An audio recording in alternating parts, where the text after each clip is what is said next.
Hey, voice teacher, do you feel overwhelmed trying to keep up with social media content and email newsletters and all of the things that go into running an online business? I know it's definitely a bit more than we bargained for.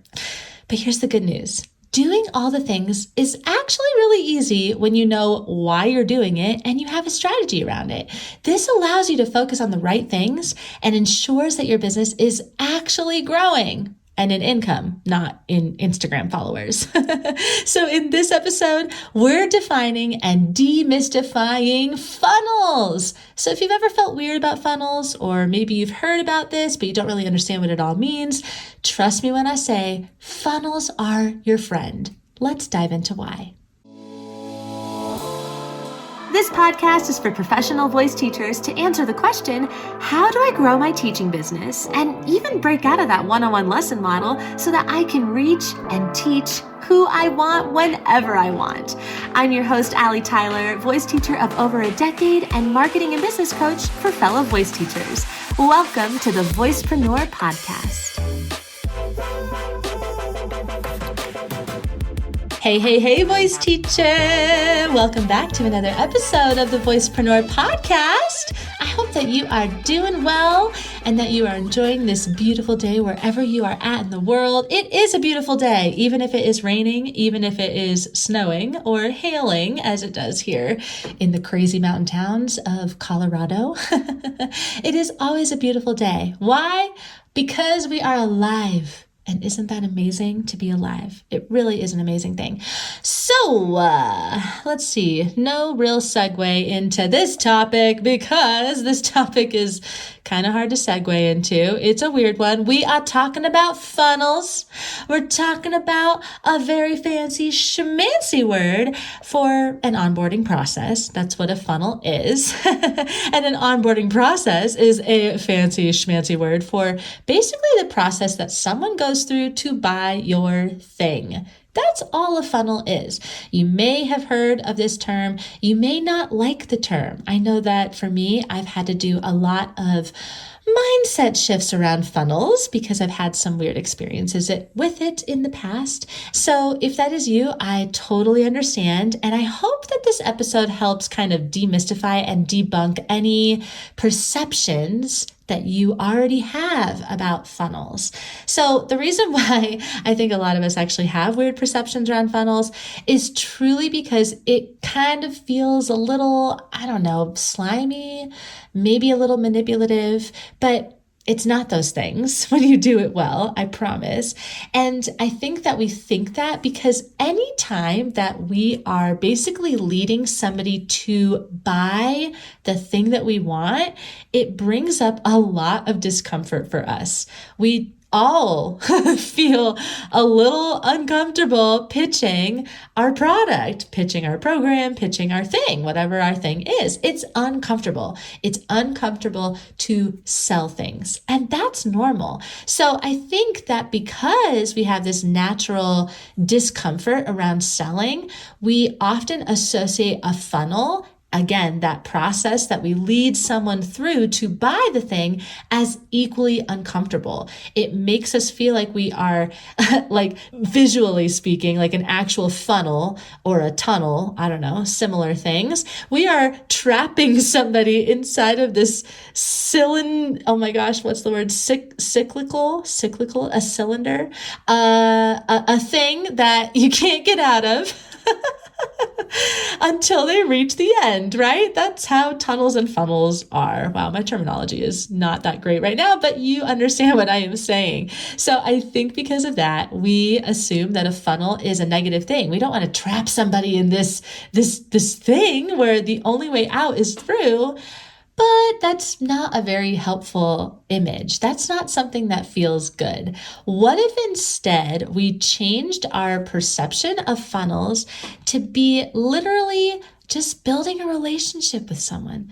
That's all we're doing. That is all we're doing? We are building a relationship with your ideal student.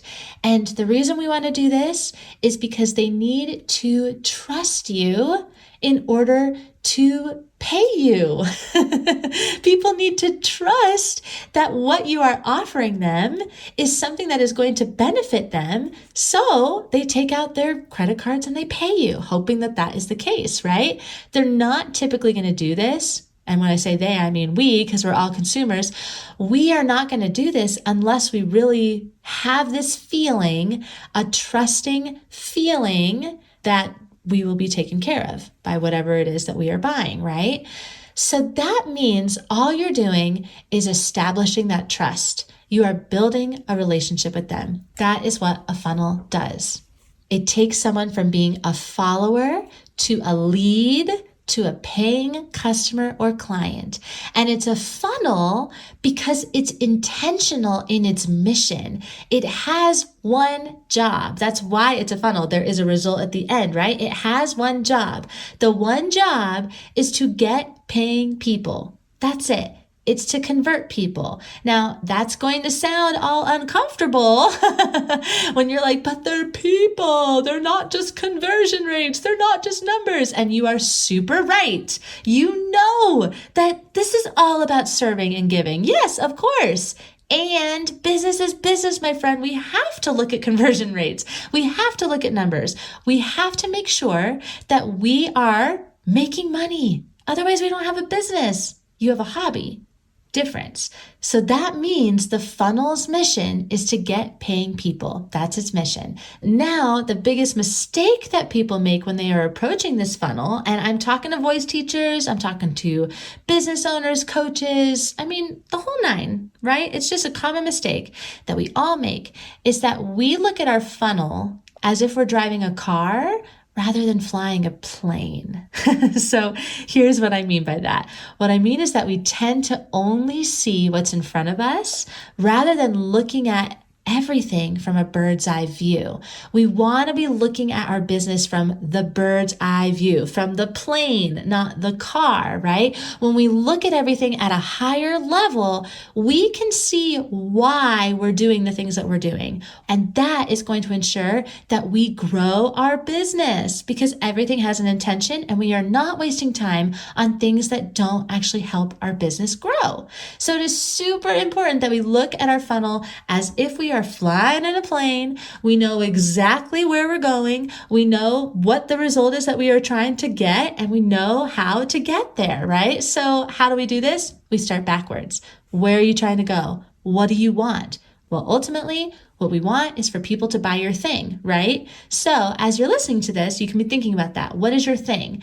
Is it private lessons? Is it a membership? Maybe it's a masterclass, warm-up tracks, whatever. It can be anything that you want, right? Whatever your paid offer is, that is the end result. That is what we want people to get to, right?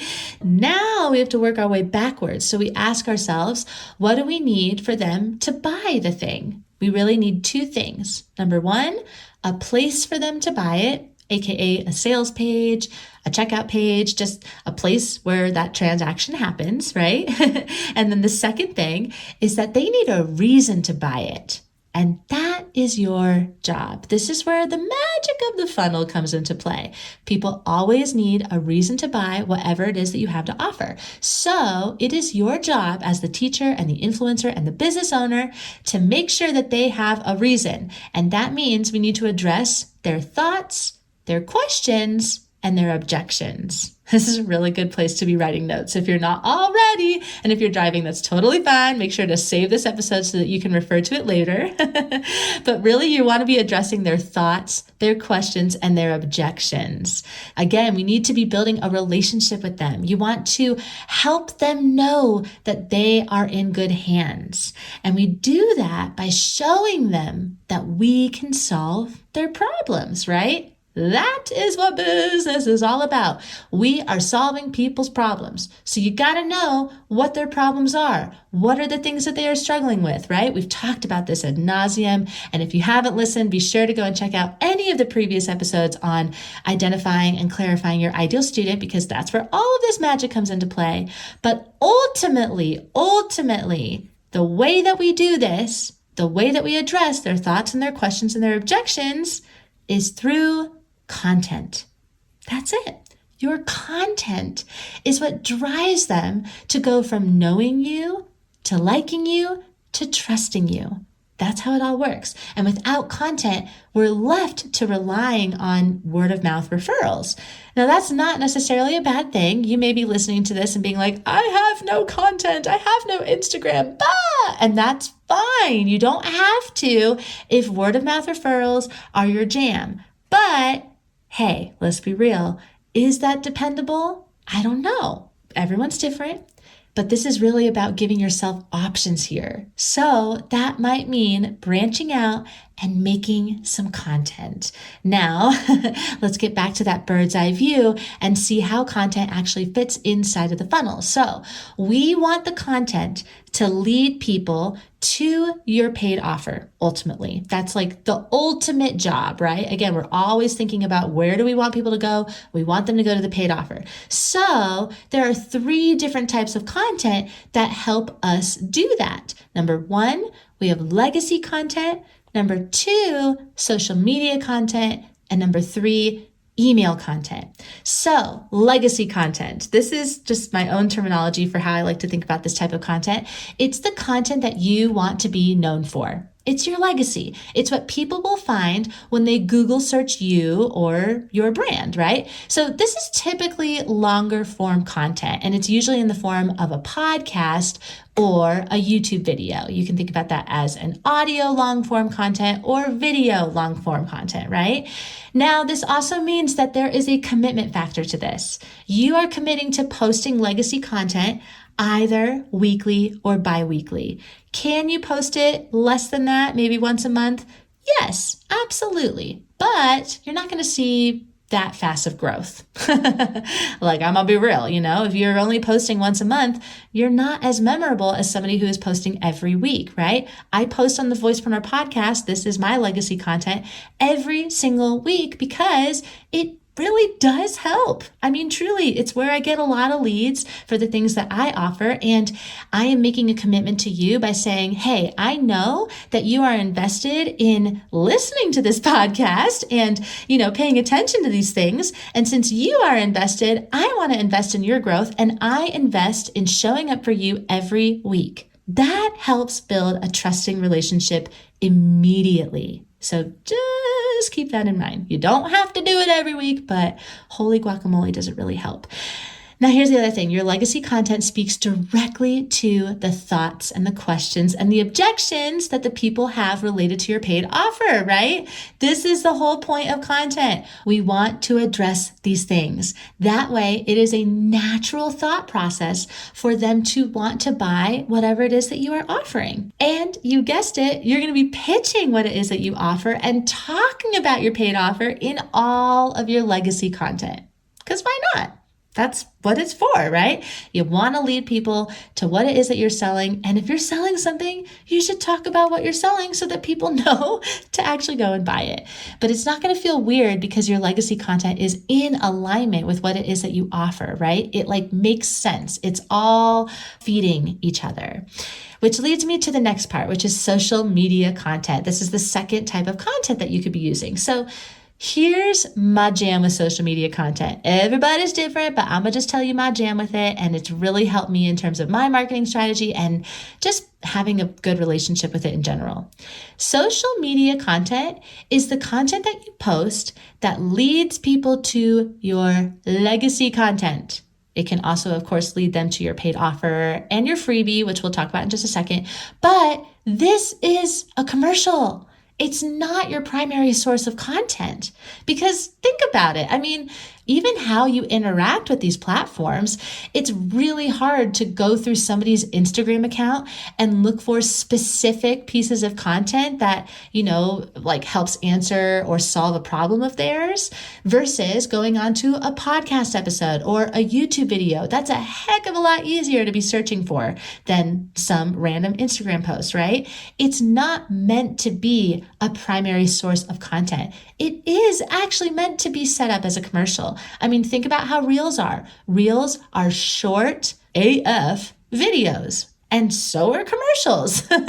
So be thinking about that when you are thinking about your entire funnel, right? Going back to that bird's eye view, social media is leading people to your legacy content. It also, of course, leads people to your paid offer and your freebie. So let's talk about your freebie for a second. Your freebie is going to lead people directly into the third type of content, which is email content. Your freebie is what gets people onto your email list in the first place. Do you have to have a freebie? No. If you have big numbers, you've got thousands of followers on TikTok or on Instagram, you don't necessarily have to have a freebie. Oftentimes you can just say, hey, sign up for my mailing list, and bada bing, they're on your mailing list, right?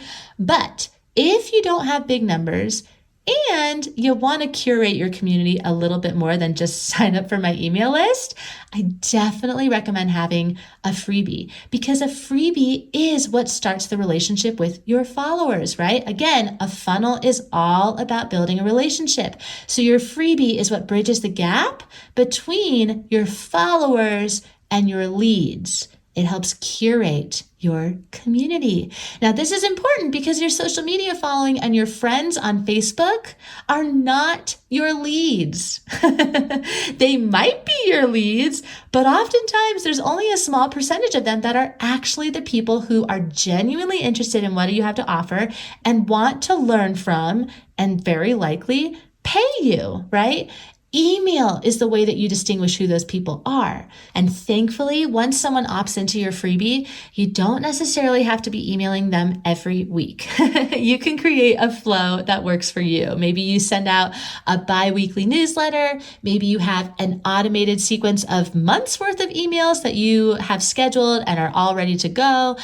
It really doesn't matter. It's however you want to do it. And don't worry so much about that part. The most important thing is that you have established some sort of relationship with email, because those are your actual leads. Email is just as, if not more important than posting on social media. So to wrap things up, I want to give you a full experience through a funnel so that you can see how this all plays out and how it all leads people, again, directly to what it is that you sell, because that is the point of a funnel. It's supposed to do this automatically. And really, it's supposed to do this to make your life easier, because that's what it's all about. So let's walk through an example of how this works.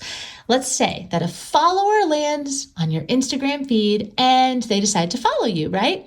They're enjoying your reels, and specifically the last couple of reels where in the caption of them, you are talking about your freebie and you're leading people to your freebie. So they get all excited and they hop onto that landing page and they subscribe and get your freebie. So now they are put on an email sequence. They are considered a lead because they are someone who is genuinely interested in what it is that you're offering, so much so that they are willing to give you their email address, and you send them 14 emails over the course of a few months. Maybe you send that once every week or every couple weeks. Maybe you do a combination of both. It doesn't really matter.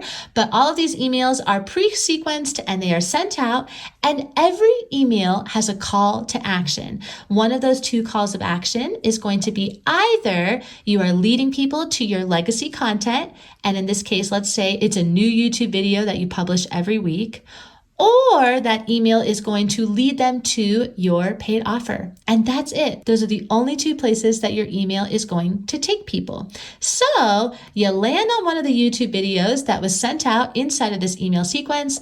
You get so hooked on this video's content, it gets you thinking all of the right things, and it naturally leads you to the paid offer, which you are totally sold on. So you go, you buy the thing, and you become a paying client or customer. Bada bing, and there's your funnel. So do you see how we went from a follower who landed on your Instagram feed all the way way to a paying client and customer, and all you did was create valuable content. That's it. The funnel does everything else. The funnel is thoughtful, it's helpful, it leads people directly to your paid offer, but in a way that feels natural and aligned, not slimy and sleazy, right? So here is my double dog dare. Are you ready for it? I double dog dare you. I triple dog dare you to focus more time on setting up your funnel and less time on trying to post viral Instagram reels. Because if you're spending all of your time trying to keep up with the trends and keep up with your social media content calendar, but those posts are not actually leading people to something, then what is the point? I mean, yes, we want to build relationships with them, and you can totally do that without having a paid offer. Like if you're in this position right now where you're listening to me and you're going, oh my God, Allie, I don't have a paid offer. That's fine. You can post and build those relationships so long as you are equally invested in engaging as you are posting, right? We want to be engaging as much as we are posting on those platforms. But if you want to have a funnel that works for you, you need to have a paid offer, and all of your marketing, your social media content, your posts are leading people to that offer. That's how you make business happen. That is how you make it happen. So if you want help on getting this all set up, be sure to go and check out the free training on how to build passive income. And I show you the step-by-step process that I call the Scaling Studio System. This is a process on how to actually do everything that we just talked about in this episode. And I promise you, it is not nearly as scary as it sounds, truly.